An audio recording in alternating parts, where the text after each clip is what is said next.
Jeremiah 29 verse 11. For I know the thoughts that I have think toward you, says the Lord, thoughts of peace and not of evil, to give you a future and a hope.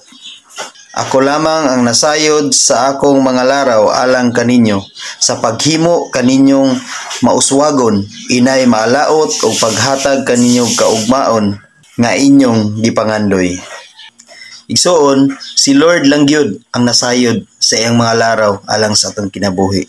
Maong sa kanunay makigrelasyon kita ni Lord, mag-ampo kita sa Ginoo, isabit nato ang tanan sa Ginoo, tungod kay siya lamang ang nasayod sa iyang plano alang sa atong kinabuhi. Maong sa tanan natong plano sa atong kinabuhi, ato gayud kanang iampo sa Ginoo, i-communicate sa Ginoo kung ang tanan nimo nga mga laraw, ang tanan nimo nga ambisyon, ang tanan nimong tinguha sa imong kinabuhi, uyon ba sa kabubuton sa Ginoo? Tungod kay kung uyon sa kabubuton sa Ginoo, mahimo gyud ka nga mauswagon. Tungod kay ang Ginoo ang muhatag kanimo og maayong kaugmaon, siya ang muhatag kanimo og kinabuhi nga mauswagon. Tungod kay kung dili ka mahiuyon sa purpose sa Ginoo sa imong kinabuhi, malaot gayud ka. Ug dili ka mahimong malampuson sa imong kinabuhi.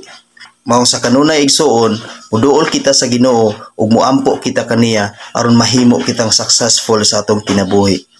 Amen. God bless sa tanan.